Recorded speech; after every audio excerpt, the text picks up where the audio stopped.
سلطنت عثمانیہ جو ہے اس کو زوال آیا ہے اس وقت جب سلطنت عثمانیہ صوفیہ کے خلاف ہو گئی تھی۔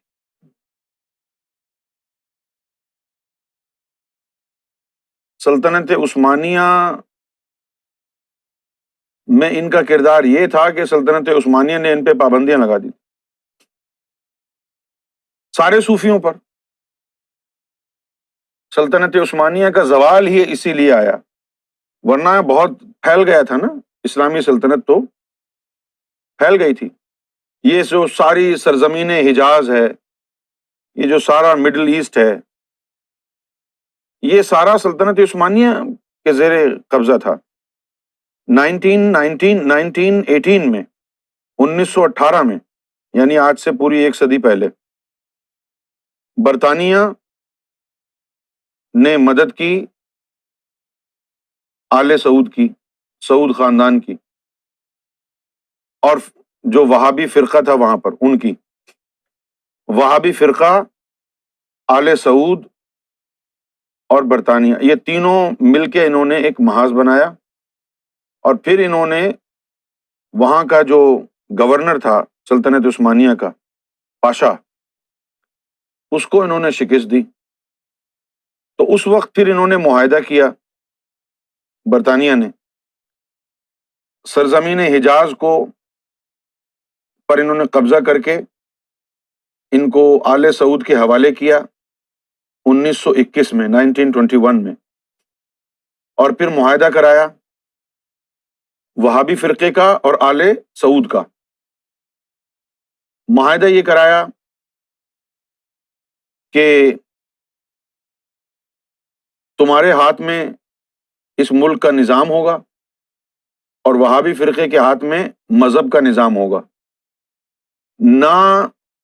تو یہ جو علماء ہوں گے جو یعنی وہابی فرقے کے، نہ یہ تمہارے نظام حکومت میں مداخلت کریں گے، اور نہ تم مذہب میں مداخلت کرنا۔ صحیح ہے، یہ پیکٹ ہو گیا، اور یہ پیکٹ اسی وقتوں کا چلا آ رہا ہے۔ اب یہ جو محمد سلمان کا جو بیٹا ہے محمد، اب یہ اس پیکٹ سے منحرف ہو رہا ہے اور یہ ترقی کرنا چاہ رہا ہے۔ اسی وجہ سے جو ہے یہاں کی حکومتیں مغرب کی اس کے خلاف ہو گئی ہیں، کیونکہ پیکٹ یہ تھا۔ اب اس نے کیا کیا کہ وہاں ڈسکو کھلوا دیے سعودی عربیہ میں، عورتوں کو یعنی ڈرائیونگ کرنے کی اجازت مل گئی، اب عورتیں ڈرائیو کر سکتی ہیں سعودی عربیہ میں، پہلے نہیں تھا۔ اب یہاں تک کہ عورتیں اکیلے بغیر محرم کے گھر سے باہر جا سکتی ہیں اس وقت، اور وہاں پر ڈسکو بھی بن گئے ہیں، وہاں پر کسینوز بھی بن گئے ہیں۔ اچھا، اب حکمران ہوتے ہوئے یہ تمام چیزیں آپ جب جی چاہے کر سکتے ہیں، ٹھیک ہے نا، لیکن اگر کوئی چیز مذہبی رہنماؤں کے خلاف جا رہی ہے تو وہاں پر وہ اعتراض کریں گے۔ بہت سے لوگوں کو انہوں نے خرید لیا تو وہ کسینوں میں بھی چلے گئے، انہوں نے کہہ دیا کسینوں پہ جانا حلال ہے، لیکن بہت سے یہ جو وہابی یعنی جو علماء ہیں وہاں پر وہ نہیں بکے، اور انہوں نے مختلف شہزادوں کے ساتھ مل کے ایک نئی جو ہے سازش تیار کر لی۔ خانہ کعبہ کو جو بند کیا گیا وہ کرونا وائرس کی وجہ سے نہیں بند کیا گیا، خانہ کعبہ کو بند اس لیے کیا گیا کہ محمد بن سلمان یہ چاہتا تھا کہ خانہ کعبہ کو بند کر دو، ورنہ اگر یہ جو باقی جو شہزادے ہیں اگر یہ بھاگ کر خانہ کعبہ میں آ کے انہوں نے پناہ لے لی تو میں مار نہیں سکوں گا ان کو، کیونکہ خانہ کعبہ میں کسی کو مارنا جو ہے وہ الاؤ نہیں ہے، اس کو امن کا شہر بنایا ہے۔ قرآن مجید میں حکم ہے کہ خانہ کعبہ میں مسجد الحرام میں آپ کسی کو مار نہیں سکتے۔ اچھا، اب یہ جو چیزیں 100 سال سے چلی آ رہی تھی، اب اس میں ڈسٹربینس آنے لگ گیا، ورنہ 100 سال سے سعودی عرب کی اوپر حکومت کر رہا ہے سعودی خاندان، تیل کا پیسہ جتنا آتا ہے سعودیوں کی جیب میں، دوسری طرف معاہدہ ان کا ہے وہابی فرقے سے۔ میں آپ کو یہ بتا دوں کہ آل سعود کا دین سے کوئی تعلق نہیں ہے، یہ اس نسل میں سے ہیں جو کفار مکہ کی نسل تھی، کفار مکہ کی نسل سے ہیں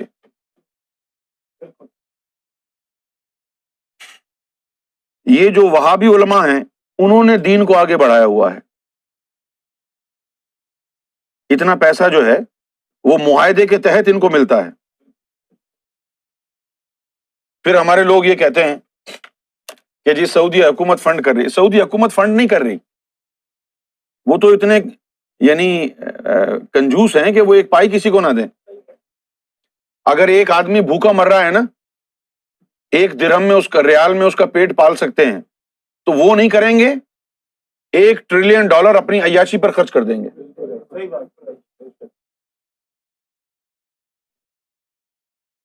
تو اب وہ پھر فنڈ کیسے کر رہا ہے سعودی عرب کہ وہ جو محکمہ اوقاف ہے وہ ان علماء کے ہاتھ میں ہے، اس کا فنڈ بھی ان کے ہاتھ میں ہے، وہ محکمہ اوقاف کے ذریعے دنیا بھر میں مسجدیں بنواتے ہیں، ڈونیٹ کرتے ہیں، لوگوں کو امپلانٹ کرتے ہیں۔ آپ سعودی عرب میں کوئی بھی اسلامی مٹیریل لے کے اندر نہیں جا سکتے باہر سے، یہاں تک کہ آپ ترجمے والا قرآن لے کے نہیں جا سکتے اندر سعودی عرب میں، کہ کسی اور فرقے کی تعلیم اندر نہ آئے، پوری دنیا میں ہمارے فرقے کی تعلیم پہنچ جائے۔ خیر، سلطنت عثمانیہ کا زوال اس لیے آیا کہ انہوں نے صوفیوں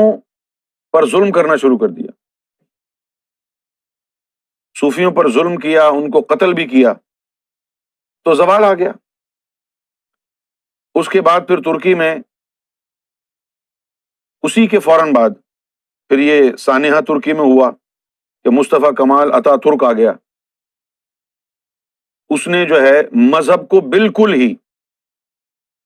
الگ کر دیا، پابندی لگا دی،